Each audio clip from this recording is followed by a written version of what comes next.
Hello everyone, my name is Faza Fizusal Sabila Irawan and I'm a student of English Education Department, Class 4B. Now I will explain about principles, approaches, and also techniques of teaching English to young learners. First, I will explain about the principles of TEYL. So we have 4 points of the principles of TEYL. The first one is contextual learning. So contextual learning is a method that focuses on teaching English to young learners by integrating the language into real-life situations and contexts that are familiar to them. So, in contextual learning, teacher needs to also provide the context of the material, not only about the material itself, but it needs to relevant to the real life situations. For example, when the teacher want to teach about the vocabulary of the fruits, the teacher not only explain about the vocabulary of the fruits itself, but the teacher needs also to provide the context of it. For example, the teacher can bring the miniature picture or even the real fruit to the class, and then the teacher make it into the sentence. For example, like this is banana. The banana is yellow. Do you like banana? Something like that. And then the second one is meaningful learning. So, meaningful learning is a process in which students link new information to relevant concepts that they already possess.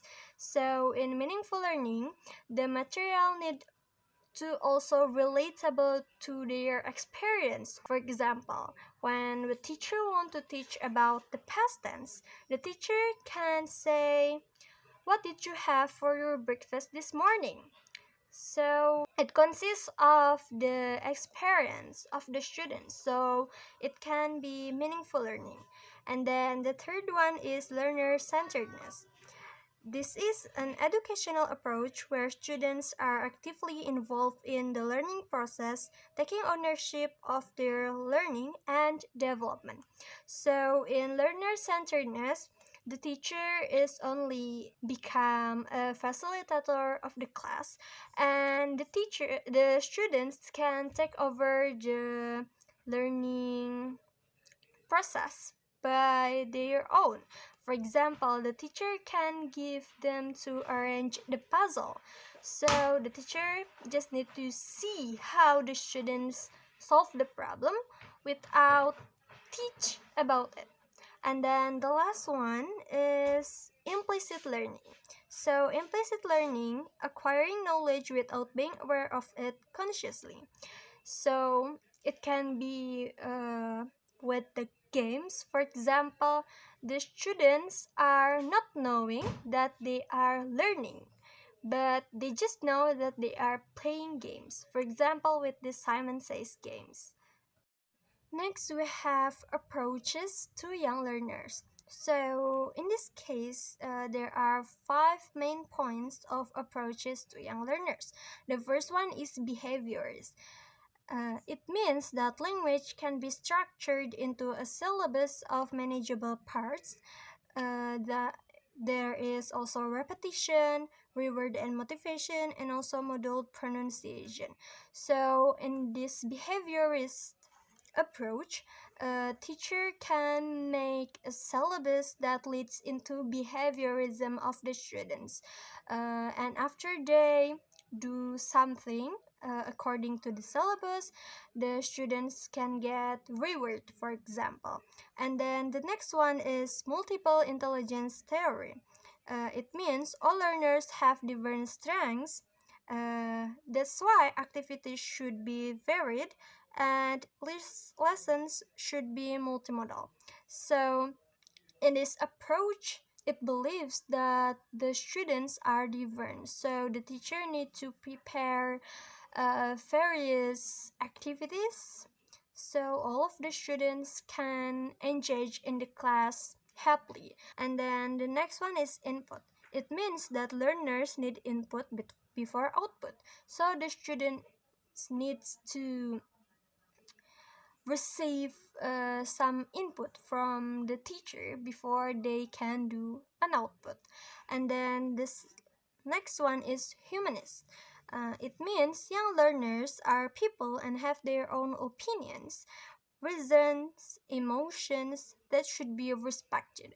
So the teacher can answer all of the curiosity from the students with this approach. And then the last one is constructivist. It means that learner needs to be challenged and construct their own understanding of language and meaning. The last one is techniques of the EYL. The first we have audiolingualism.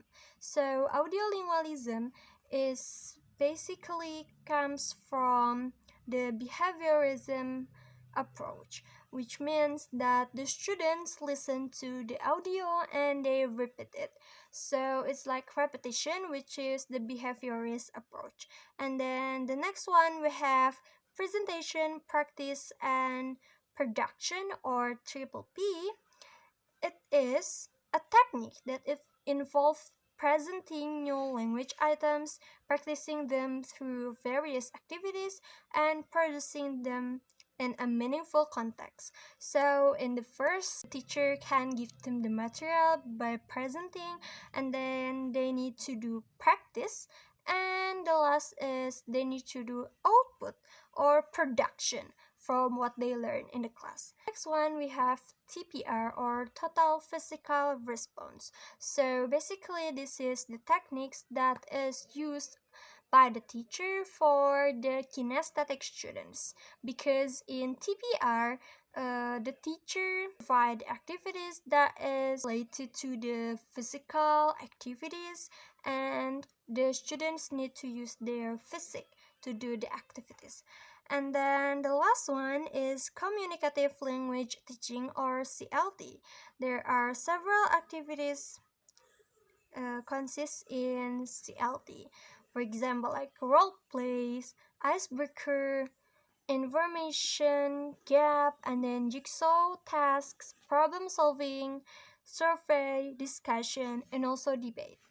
So that's all my explanation about principles, approaches, and also techniques of teaching English to young learners. Thank you so much for listening till the end. And I'm so sorry if there are mistakes and also very limited sources of this explanation. I hope it can help you.